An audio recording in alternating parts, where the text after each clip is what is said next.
না, আমরাও চাইছি যে কালকে ইস্টবেঙ্গল ট্রফিটা জিতুক। কঠিন ম্যাচ, তবে ইস্টবেঙ্গল জিতলে আমরা সবচেয়ে বেশি খুশি হব। মানে ইস্টবেঙ্গলের একটা ট্রফি পাওয়া খুব জরুরি।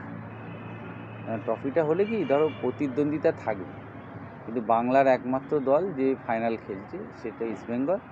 সে জিতলে বাংলার ফুটবলের ভালো, এবং ইস্টবেঙ্গলের জেতাটাও বাংলার ফুটবলের জন্য খুব জরুরি।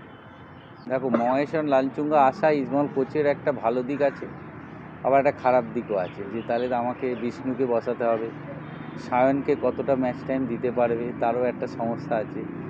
লাস্ট ম্যাচটা সায়ন যেটুখানি ওই একটা ড্রিবিল সবার মন জয় করেছে, আমাদের সবার যারা ফুটবল অনুরাগী, শুধু ইস্টবেঙ্গল না, মোহনবাগান, ইস্টবেঙ্গল, মোহামেডান, ভালো, মানে ওই ড্রিবিলটা এত ভালো লেগেছে, সবার ভালো লাগবে, সব যে কোনো ফুটবল ভালোবাসে। কিন্তু সায়ন কতটা কাল খেলতে পারবে, কেন যদি মহেশ শুরু করে দেয় খেলা, তাহলে বিষ্ণুকে নামাবে, বা কোচ ঠিক করবে সায়নকেও নামাতে পারে, সেটা এখন কোচের ওপরে। তবে ম্যাচটা কঠিন ম্যাচ, টেকনিক্যালি দুটো কোচই এত ভালো, লোবেরো এবং ইস্টবেঙ্গলের কোচ, সেখানে কঠিন ম্যাচ, খুবই কঠিন ম্যাচ, মানে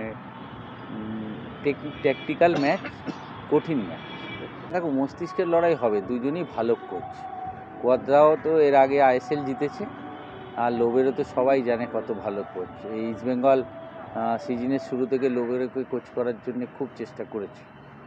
সেখানে দুজন ভালো কোচের লড়াই, দুজনের কাছে অনেক ভালো প্লেয়ার। লোবেরোর একটা অ্যাডভান্টেজ যে 6 জন যে বিদেশি, ওর কোয়ালিটি বিদেশি প্লেয়ার আছে যারা খুবই ভালো, আর কুয়াদ্রাত হয়তো 4 বিদেশি নিয়ে বা 5 বিদেশি নিয়ে খেলতে পারে, ওটা এখনও ঠিক নেই। সেখানে কঠিন ম্যাচ। আর একটা উড়িষ্যার অ্যাডভান্টেজ যে ওদের হোম গ্রাউন্ড, ওদের নিজেদের মাঠ, সমর্থক একটু হলেও ইস্টবেঙ্গলের থেকে ওদের বেশি থাকবে, সেই অ্যাডভান্টেজটা থাকবে, হোম অ্যাডভান্টেজ যেটা থাকে সেটা উড়িষ্যার থাকবে।